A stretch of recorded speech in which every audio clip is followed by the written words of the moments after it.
In this video, we'll take a look at everything new in LDPlayer 14 Beta, the latest version of the emulator based on Android 14.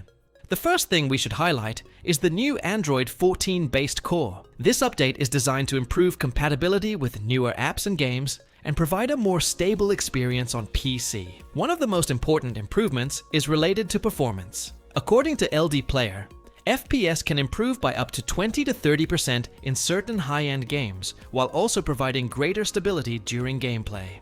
The developers have also worked on resource usage. The new version offers more efficient system resource management, which is especially useful when running multiple emulator instances at the same time. Eco mode can reduce resource usage for inactive windows, while giving priority to the instance you're currently using. We also get improvements to multitasking and multiple instances.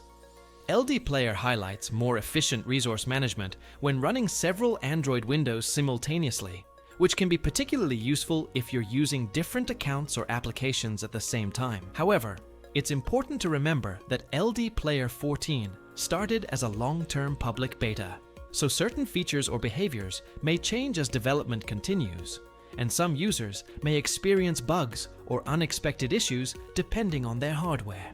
If you found this video helpful, don't forget to subscribe to the channel and leave a like for more tutorials, news, and Android emulator reviews explained step by step.